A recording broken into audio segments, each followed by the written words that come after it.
Hello, I'm Paulette Friedel, and today we're going to learn about the scallop, and I'm going to show you a very simple way to draw it. Scallops are very well known for their shape, for their design. In fact, the bottom of the shell that has this kind of a scallop edge, it's known as a scallop in all design circles. Scallops are on the menu at every seafood restaurant throughout the world. They're the only bivalve, that is, those shells that have a top and the bottom, that can swim. It also has a whole succession of eyes. Scallops are found down on the bottom. They're benthos. They're in the sand. They come in different sizes. There's bay scallops or sea scallops. The sea scallops are the larger ones. I have in front of me many different types of shells that are the scallops. They're usually a pink, an orange, a yellow, but sometimes they can also be a dark gray.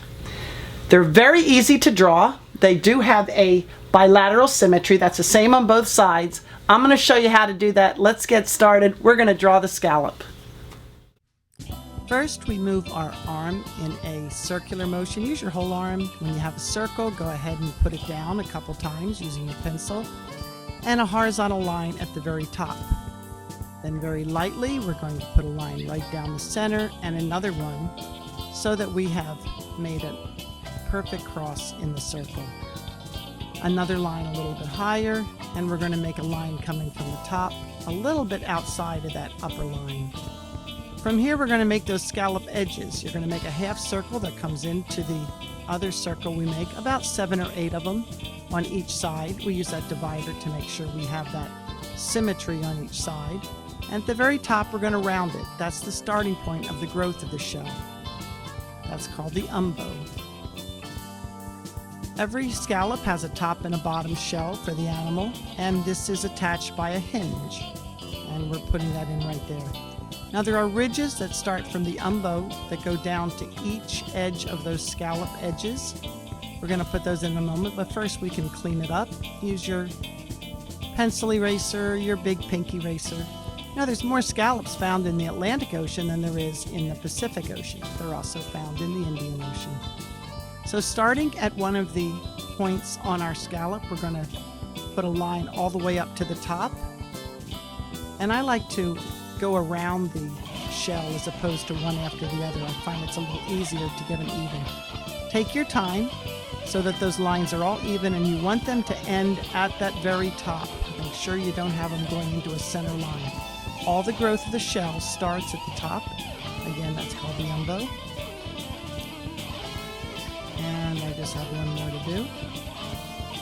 And we have a very nice bilaterally symmetrical scallop shell. You can clean up your pencil lines a little bit. You can put in some shading at this point, or we can go ahead and put in some color. We're going to add some color to our scallop. I'm using a 3/4 inch brush, my watercolors, and I'm just putting it on, applying it in the shape of the shell. I'm going to make this a little quick. I'm running the camera a little fast, but you can get the idea. And try to apply the color in the direction that the shell grows. These scallops can be in the pink ranges, in the orange, the yellow, which I've chosen, dark grays. Scallops are identified by their different colors and patterns. And they have rows of color, and you can see the ridges as they go across. The scallops have ridges. They're really growth rings that go all the way down the scallop, and scientists are able to figure out the age of the scallop by counting these rings, as they do on clams. After you apply the color, we're going to need to we're going to put a little more orange on here. Again, you can play around with these colors artistically. You can do different colors. Now that we're done with our colors, we're going to let it dry until we go into our next media for detail.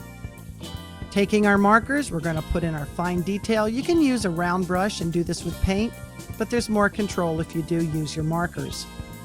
I'm going along with my brown on the scallop edge, and I'm also going to put in the ribs. Now you can do these as a straight line, and I'm speeding it up here. There's a lot of ribs, so I'm going a little quickly here. And you can change your colors as you put these ribs in. You can use the orange. I'm using the dark brown. It's a little darker up there at the umbro. Of course, that is where all of the growth starts. I'm changing over here to an orange. And a little bit of texture there at the bottom. That's the oldest part of the shell.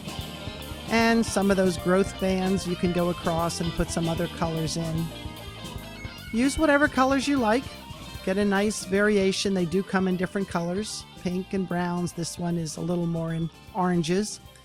And I think we've got it looking pretty good. And that finishes our scallop.